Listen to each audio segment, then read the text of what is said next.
Here in the United States, we love our food. This isn't just a regional thing either. The whole world loves food. Cultures spread across the globe have curated their own tastes and preferences. Growing up, you learn very early on what you like and don't like. The meals you learn to make are based on your culture and food availability. But what happens when you don't have adequate food available? And why is that still the case here in the United States, a country that spends $1.1 trillion on healthcare services? A food desert is an area that has limited access to affordable and nutritious food. Low access areas are defined differently when in an urban versus a rural one. An urban census tract is considered low access if 500 people or 33% of residents live a mile or more away from a grocery store, and a rural tract is 10 miles. In the United States, 53.6 million people live in low access tracts. That is 17.4% of the population. Why is this happening? For the majority of the time, food deserts occur in low-income areas, and many grocery stores simply don't see a profit or reason to station themselves in an area where they don't make the most money possible.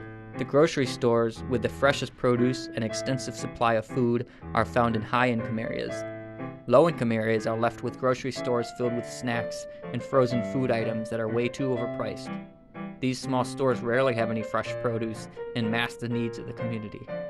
So what can be done? Food deserts are a complex problem, and therefore have complex solutions.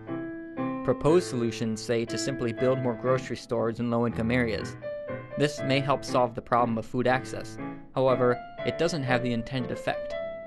Those who have never used or even seen a butternut squash will not start eating it just because it shows up in the grocery store. Studies have shown that just because produce is available, many people stick with what they've been buying their whole life.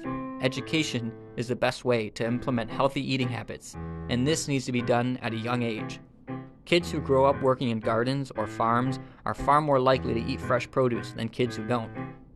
Many schools are starting to create public and community gardens, and kids can take classes to learn how to grow their own produce as well as how to prepare it. Better transportation is needed to access grocery stores.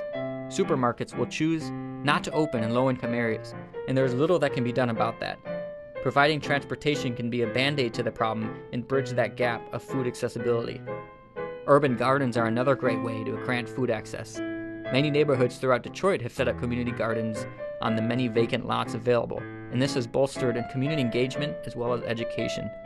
Farmers markets create food accessibility as well, and have the beneficial outcome of stimulating the local economy. This happens through the multiplier effect, which works by money spent locally in turn goes on to be spent locally. Roughly every dollar spent in the market, 5 are spent throughout. Keeping that money local helps local governments to implement more social structures, including public transportation, which leads to better food accessibility. All of this ends in a positive feedback loop. Things that we can do as citizens is to promote these structures and advocate and vote for better social systems like public transportation. Participate in farmers markets and spend your money locally. Get involved with cooperatives and talk to your anchor institutions like schools and hospitals around you to invest their money locally. By implementing these structures, communities will benefit across the nation, and this will move us into a just and equitable society.